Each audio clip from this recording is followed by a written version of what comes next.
527 есеп 1,24 тетік дайындауға 7,5-тен 1 сағат жұмсалды. Бір тетікті дайындауға қанша уақыт керек? Жауапты минутпен беріңдер. Ал бізде берілгенде сағатпен берілді. Біз білеміз 1 сағатта 60 минут бар. Яғни біз мына 7,5-тен 1 сағатты бірінші минутқа айналдырып алуымыз керек. Ол үшін біз не істейміз? 60-ға көбейтетін едік. Енді осыны бірінші орында алайық. Мына бізде біріншіміз көбейткішіміз ол аралассын, сондықтан оны бұрыс бөлшек түрінде жазамыз. Онда 5-тен 36 болады. Ал мына 60 сол, яғни алымына көбейтіледі 36-ға.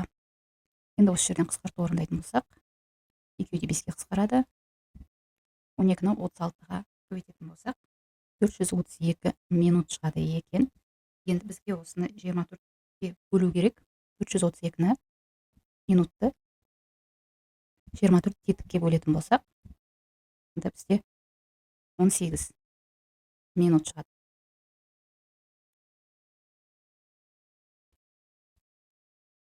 Онда жауабы бір тетік дайындауға бір тетікке 18 минут қажет екен.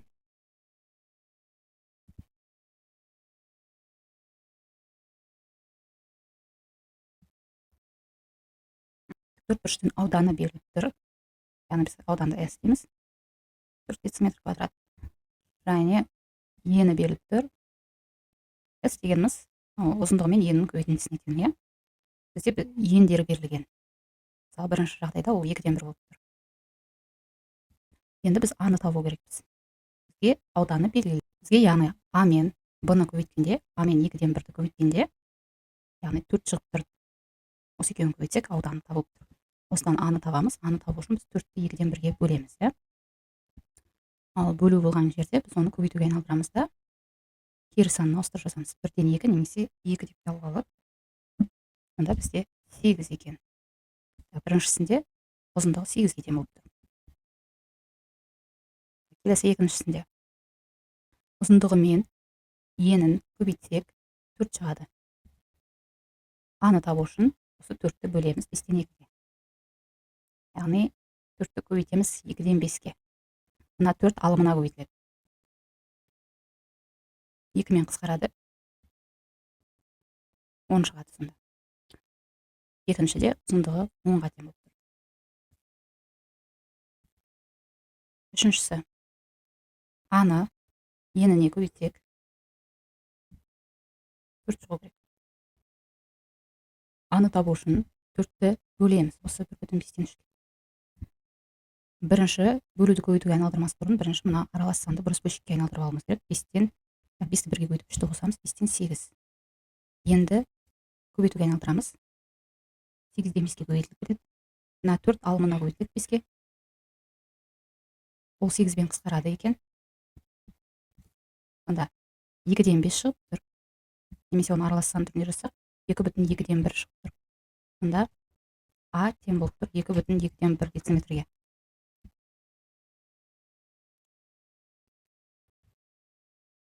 Төртіншісінде A-ны 1,4-ден 1-ге көбейтсек, ол 4-ке тең болып тұр. Осыдан A-ны табамыз. 4-ті бөліп жібереміз 1,4-ден 1-ге. Аралас санды міндетті түрде бұрыс бөлшекке айналдыруымыз керек. 4-ті бөлеміз 4-тен 5-ке. Көбейтуге айналдырамыз. 4 көбейтілген. Енді 5-тен 4 кері санына көбейтіледі. Мына 4 алымына көбейтіледі. Яғни 4-ке. 4 көбейтілген 4. 5-тен 16 шығады екен. Ол дегеніміз аралас сан түрінде жасақ 3,5-тен 1 болады. 529 есеп. Амалдап шығару керек. Бірінші жақшаның ішіне кейін бөлуді орындайық. Мен берілгенін жазбай, бірден амалын жаза беремін. Сіздер дәптерге берілгенін жазасыздар. 8,4-тен 3 азайтылған 5,2-ден 1. Ортақ бөлімге келтіреміз. Ортақ бөлімдеріне қараймыз. 4-тің өзі болады. Онда 8,4-тен 3-тен азайтамыз. Тоқтауыш көбейткіштерін көбейтіп жазамыз. 5,4-тен 2. Бүтіннен бүтінін азайтамыз. 3 бүтін. Ортақ бөлімі 4 қалады. 3-тен 2-ні азайтамыз 1. 3,4-тен 1 шықты. Енді екінші амал 2,6-тан 1-ді біз бөлу керекпіз осы бірінші амалға. 2,4-тен 1-ге. Бірінші амалдың мәніне яғни. Енді аралас сандарды міндетті түрде бұрыс бөлшекке айналдырып жазамыз. 6-дан 6-ны 2-ге өтеміз 12, оған 1-ді қосамыз 6-дан 13. Бөлеміз төртті үшке көбейтеміз, 12, оған бірді қосамыз, 13. Енді бөлуді орындағанда ол көбейтуге айналады. Бірінші бөлшегіміздің өзгермей сол күйінде қалады. Екінші бөлшегіміздің кері санына көбейтіледі, яғни алымы мен бөлімі орындарына ауысып кетеді көбейтуде. 13-тен 4 болады. Осы жерден бірден қысқарту орындай беруге болады, бірақ мынандай қылып та сіздер әзірге үйренгенше толықтай ыңғайлысы осы түрде жазып алып, сосын барып қысқартқан дұрыс. 6 мен 4 екеуі де 2-ге қысқарады, мында 3, мында 2 болады, сонда 3-тен 2 шығады. Бірінші есептің жауабы сонда 3-тен 2 болады.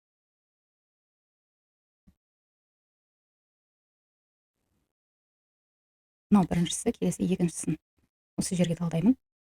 Екіншісі бірінші амал жаққанышы, екінші амал бөлу. Бірінші амал жаққанышын орындау. 3,5-тен 2-ге қосамыз. 1,15-тен 11-ді ортақ бөлімге келтіреміз. 15 пен 5-ке ортақ бөлімі 15-тің өзі болады. Онда 3 деп жазамыз. Мұнда 1 болады. 3,15-тен 6 қосылған 1,15-тен 11. Бүтінге бүтінді қосамыз. 4 бүтін, 3 бүтінге, яғни 1 бүтін қоссақ 4 бүтін, ортақ бөлімі 15 қалады. 6-ға 11-ді қоссақ 17. Бұл жерде бөлшектің алымы бөлімнен үлкен болып кетті. Сондықтан 17-ні 15-ге бөлеміз.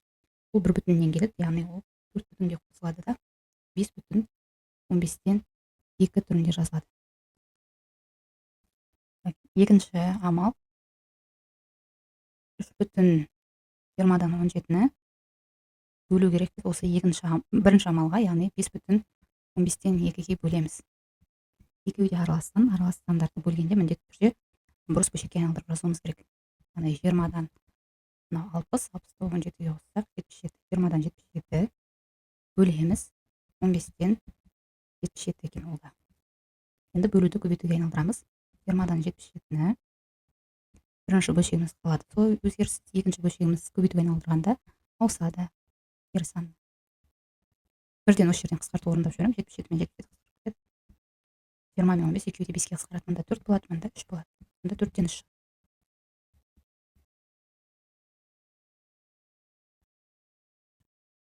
Үшінші есепте бірінші және екінші амал. Бірден амалдарды мен шығарып кетемін. Бөлімдері бірден азайтуды орындай береміз.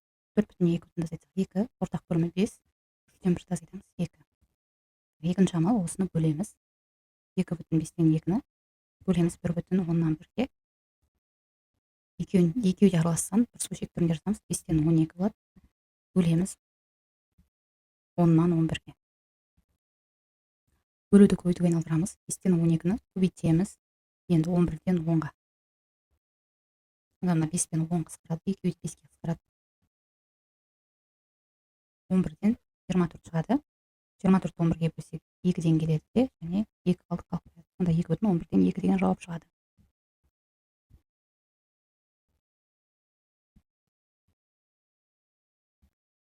Төртінші есепте де осылай амалдап шығарамыз. Бірінші амал, екінші амал деп, бірінші жақшаның ішіндегі амалды орындайық.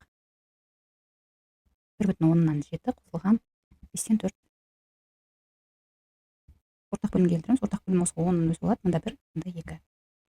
1,10-нан 7 қосылған 10-нан 8.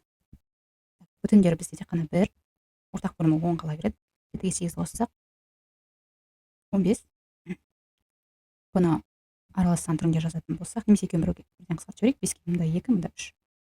1,2-ден 3. Мына 3-ті тағы 2-ге бөліп жіберетін болсақ, бұл 1 бүтін және 1 бүтін болады. Мына 1 бүтінге қосылып 2 бүтін болып кетеді. 2-ден 1 шығады. 2 бүтін 2-ден 1 шығады. Екінші амалы енді осы шыққан 2 бүтін 2-ден 1-ді біз бөлу керекпіз 1 бүтін 8-ден 7-ге. Ол үшін біздің аралас сандарды бұрыс бөлшекке айналдыруымыз керек. 2-ден 5 шығайын деп тұр. Бөлеміз 8-ден 15-ге. Енді осы бөлуді көбейтуге айналдыру керек. 2-ден 5-ті көбейтеміз. 15-тен 8-ге болып кетеді. Осы жерден бірден қысқарту орындай берейік. Мында 4, мында 1, мында 1, мында 3. 3-тен 4. Бұл бізде бұрыс бөлшек. Оны аралас сан түрінде жазсақ 1 бүтін 3-тен 1 болады.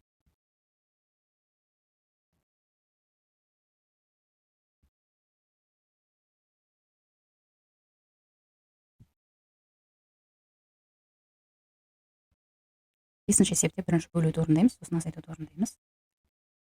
Бірінші амал 3,8-ден 1 бөлінген 16-тан 15. бірінші аралас санымызды бұрыс бөлшек түрінде жазып аламыз. 8-ден 25. Бөлуді көбейтуге айналдырып жіберейік бірден. Онда 15-тен 16 болады. Енді қысқартуды орындайық. 8 бен 16 екеуі де 8-ге қысқарады. Екеуі де 5-ге қысқарады. Мында 3, мында 5. 3-тен 10 болады. Тең болады 3,3-тен 1. Бұл бізде бірінші амал. Екінші амалымыз 3,3-тен 1-ді азайтамыз. 4-тен 1-ді ортақ бөлімге келтіреміз. Мында 4, мында 3. 3,12-ден 4 азайтылған 12-ден 3 тең болады 3,12-ден 1. Алтыншы есепте бірінші шақшаны үшін орындаймыз, және бөлуді орындаймыз. Бірінші амал 1,5-тен 1-ге қосамыз 3,2-ні ортақ бөлімге келтіреміз. Бұл жерде ортақ бөлімі 15, мында 3 толықтауыш көбейткіш, мында 5, мында 1,15-тен 3 қосылған